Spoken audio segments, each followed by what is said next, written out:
In Tuesday's class, we started the preliminary steps in creating what will ultimately be a sports collage modeled after this one that I found in a GameStop. But before we talk about that and we talk about techniques, let's review some of your work, and I want to give a big shout out to Amanda, who just asked me a minute ago if she can make up the reflection paragraph. She can make it up.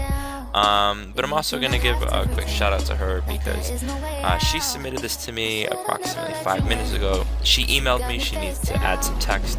She's going to do that in class tomorrow. Nice job, Amanda. Also, a big shout out to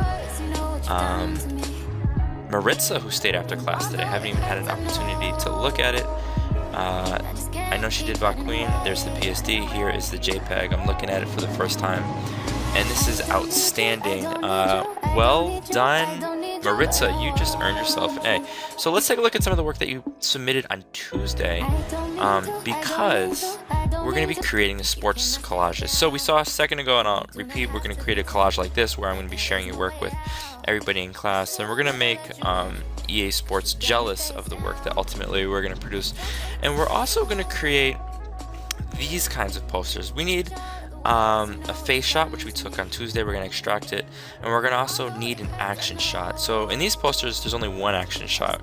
We're going to include multiple action shots in yours, and so we know some of these people, and we can see that, for instance, here we've just got a gradient background. We'll talk more about that.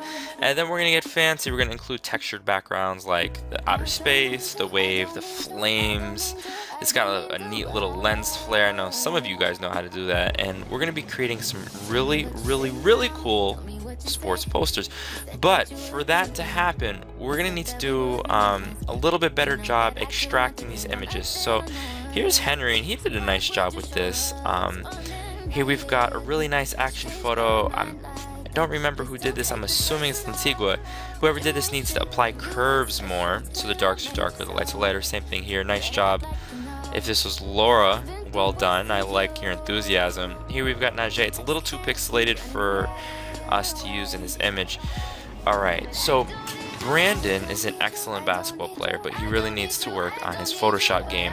Specifically, straight edges along his forearm and the side of the ball. I'm going to talk about that in a minute.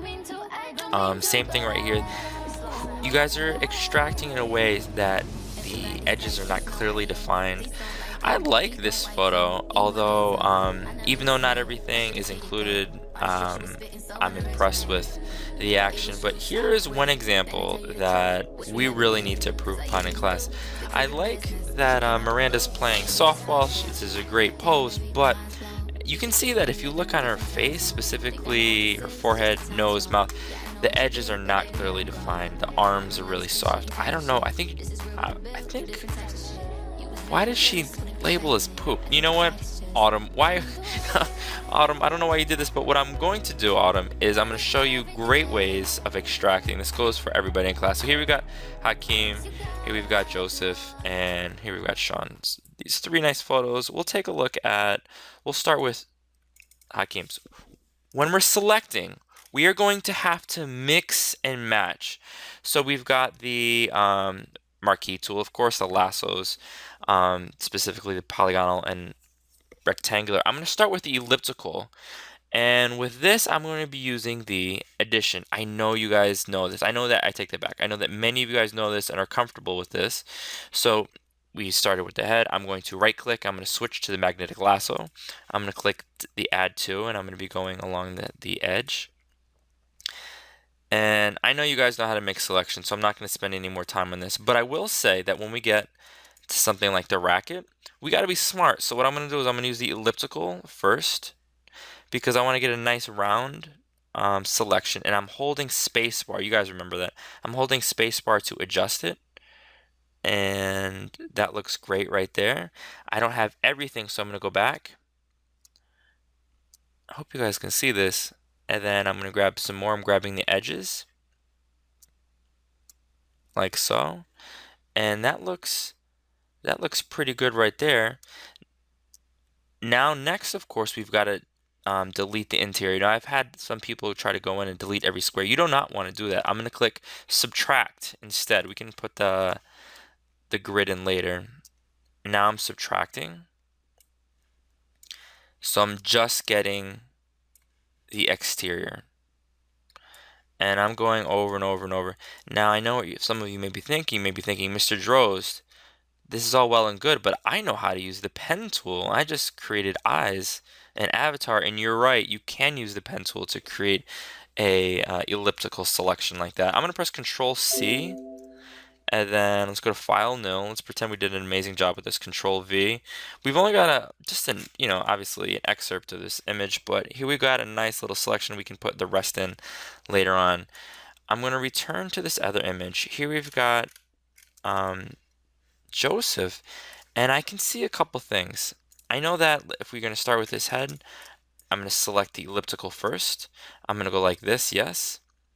And now what I'm going to do is I'm going to address what Brandon did in this image right here. So you can see that it's kind of like jagged. That doesn't look professional at all. His sneakers don't look professional. I mean, I like you, Brandon. You're a nice guy, but we need to address these small things. So how can we fix this, Brandon? I'm going to show you and I'm going to show everybody else. So you can go through. We can use the magnetic lasso. I'm going to make sure the addition is selected. I'm going like so. But when we get like right here, it can be choppy, especially if the image is not high resolution. So what I'm going to do is I'm going to right click on the magnetic lasso. I'm going to click on the polygonal, and you guys need to get really comfortable with this. I'm going to, you know what I did? I made a mistake. So I'm going to press Control Alt Z, and I'm going to make sure addition is selected. We know that polygonal makes a straight line. So I'm just doing straight lines right along the edge of Joseph's forearm. And you know what, some of you might be thinking, this is a little too angular. And it's true, it might be, but I assure you it's going to look better than some of the alternatives. Great, and so now when I press Control C, let's pretend I did the whole thing. I'm going to go to File, New, Control V to paste it in. And now when I zoom in, I can see a nice clear definition. Nice. So, all right, ladies and gentlemen, I'm looking forward to your work. As soon as you create your selections, we're going to be making these really fun kinds of textured posters. It's going to be pretty awesome, but we got to start with just the basics, the ingredients, the fundamentals. If you have any questions, let me know. Good luck.